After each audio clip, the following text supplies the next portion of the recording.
नमस्कार साथियों, कैसे हो आप सभी। उम्मीद करता हूं कि आप सभी अच्छे हैं, स्वस्थ हो। तो आज हम जानेंगे हरित क्रांति के बारे में, ग्रीन रिवॉल्यूशन के बारे में।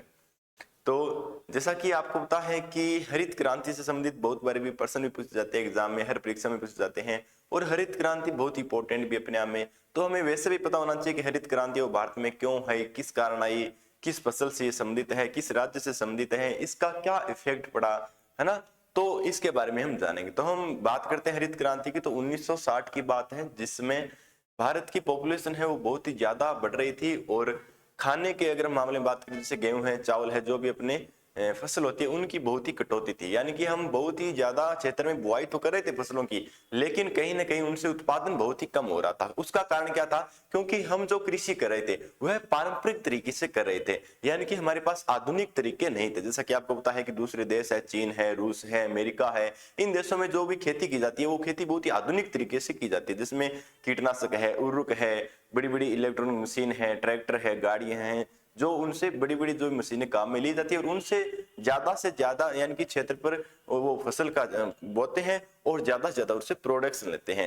हालांकि अगर हम बात करें तो भारत का क्षेत्रफल भी बहुत बड़ा है अन्य देशों से, और हम बड़े क्षेत्र में कृषि भी करते हैं, बुआई तो बड़े क्षेत्र में करते हैं, लेकिन उत्पादन कहीं ना कहीं कम होता है। उसका कारण क्या है? क्योंकि एक तो हमारे पास आधुनिक उपकरण नहीं है, और हमारे पास नॉलेज भी नहीं है इस चीज का। क्योंकि कृषि से आपको पता है कि आज का टाइम ये है कि जितना ज्यादा हम टेक्निकल चीज में देखेंगे, जितने ज्यादा से ज्यादा हम आधुनिक उपकरण काम में लेंगे, तो ही हम आगे बढ़ सकते हैं।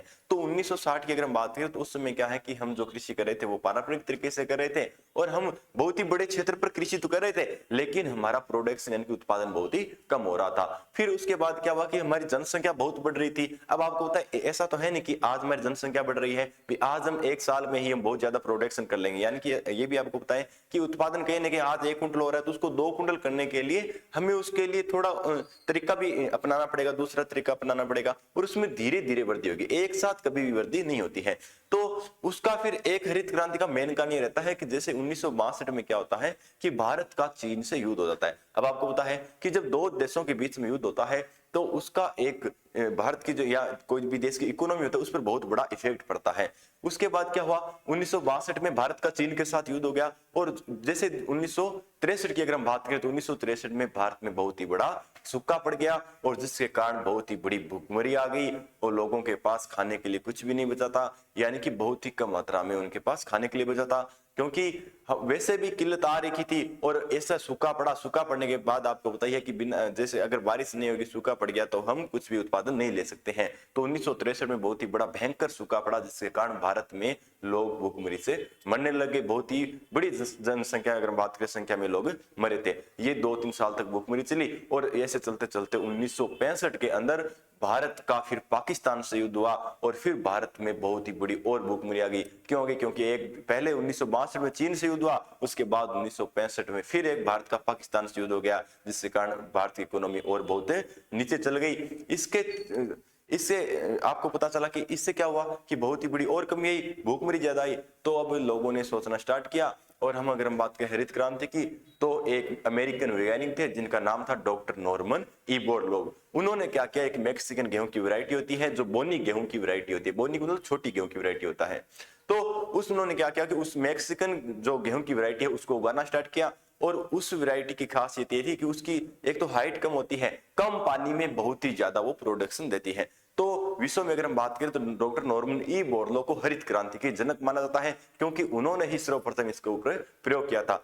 उसके बाद उन्होंने वहां पर विश्व के स्तर पर, क्योंकि वो अमेरिकन वैज्ञानिक थे, तो उन्होंने विश्व के अंदर वहां पर क्या किया, गेहूं को ज्यादा से ज्यादा उत्पादन करना स्टार्ट किया। और फिर वो जो प्रोडक्शन वो ले रहे थे उनसे जो अपने हैं भारत के वैज्ञानिक थे डॉक्टर एम एस स्वामीनाथन, उन्होंने क्या किया, उनसे थोड़े विचारक होके, और वो जो तकनीक थी, जो वो गेहूं थी, जो मैक्सिकन गेहूं वैरायटी थी, वो भारत में उगाना उन्होंने स्टार्ट किया। पंजाब है, हरियाणा है, उत्तर प्रदेश है, इन राज्यों में उन्होंने बुआई करनी स्टार्ट की, जिससे बहुत ज्यादा उत्पादन मिलने लगा। ऐसे करते करते करते करते भारत में गेहूं और चावल और अन्य फसलों की भी उत्पादकता में बढ़ोतरी हुई। ऐसे बढ़ोतरी होते हुए भारत की जो बहुत बड़ी भूखमरी थी उसको हम कहीं ना कहीं छुटकारा मिला था। तो हम स्टार्ट करते हैं हरित क्रांति के बारे में, और क्या क्या इफेक्ट है कि हरित क्रांति से संबंधित हम क्या जानकारी ले सकते हैं। तो आज आइए हम स्टार्ट करते हैं। देखिए हरित क्रांति के बारे में, ग्रीन रिवॉल्यूशन, हरित क्रांति। ध्यान रखना, भारत में हरित क्रांति की शुरुआत कब होती है? तो भारत में हरित क्रांति की शुरुआत 1966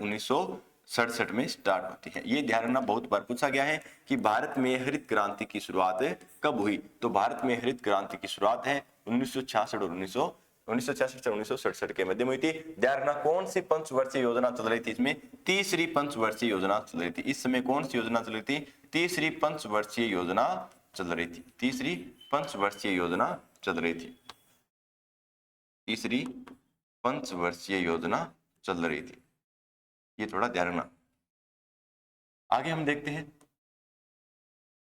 हरित क्रांति। तो हरित क्रांति जो शब्द है, ग्रीन रिवॉल्यूशन, वो किसने दिया? तो वो दिया था विलियम एस गॉर्डन ने। किसने दिया था? विलियम एस गॉर्डन ने है जो हरित क्रांति शब्द दिया था। शब्द किसने दिया? विलियम एस गॉर्डन ने।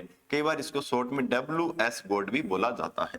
ठीक है, इसका संबंध किससे है? हरित क्रांति का संबंध किससे है? तो हरित क्रांति का जो संबंध है वो किससे है? खाद्यान्न उत्पादन से। किससे है? सीरियल क्रॉप से, खाद्यान्न उत्पादन से। खाद्यान्न उत्पादन से है, जो हमारे खाने के काम आती है। जो हमारे खाने के काम आती है उनको बोलते हैं खाद्यान्न फसलें। तो हरित क्रांति शब्द किसने दिया?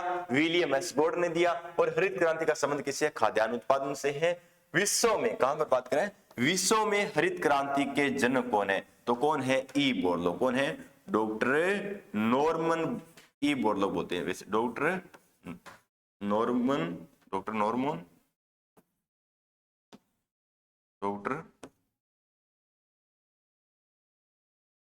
Borlaug.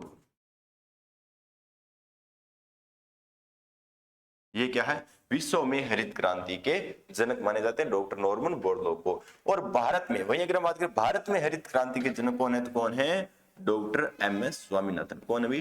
Doctor MS Swaminathan. Doctor MS Swaminathan.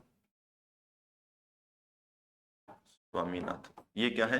Bharat में हरित क्रांति के जनक माने जाते हैं डॉक्टर MS स्वामीनाथन। फिर नेक्स्ट ये है डॉक्टर MS स्वामीनाथन है, देख लिए, father of green revolution in India. और ये है Norman Borlaug, father of green revolution. ये कहां पर है? विश्व के है। ठीक है, नॉर्मन बोरलॉग। ये है नॉर्मन बोरलॉग और ये है डॉक्टर MS स्वामीनाथन। फिर है कि भारत में हरित क्रांति में आई, भारत में हरित क्रांति 1966 में आई। भारत में हरित क्रांति 1966 में आई थी। हरित क्रांति से संबंधित फसल कौन सी थी? तो फसल थी गेहूं व चावल। गेहूं व चावल।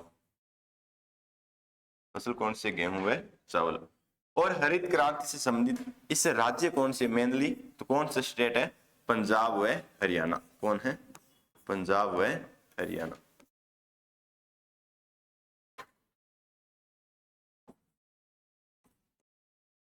पंजाब व हरियाणा, इन राज्यों में है ज्यादातर गेहूं और चावल के प्रोडक्शन में ज्यादा से ज्यादा बढ़ोतरी हुई थी। गेहूं में बोनेपन के लिए उत्तरदायी जीन कौन सा था भाई? तो कौन सा था? गेहूं में नोरिन 10। कौन सा? नोरिन 10 जिसको बोलते हैं, नोरिन 10। और भारत में गेहूं में बोनेपन के लिए उत्तरदायी जीन कौन सा था? तो वह था RST फर्स्ट एंड RST 2। ये क्या है? भारत में गेहूं में बोनेपन के लिए उत्तरदायी जीन था। ध्यान रखना, चावल में, किसमें? चावल में बोनेपन के लिए उत्तरदायी जीन कौन सा था? डिजियोवुजिन। कौन सा? डिजियोवुजिन। डिजियोवुजिन हिंदी में देखना, डिजियोवुजिन,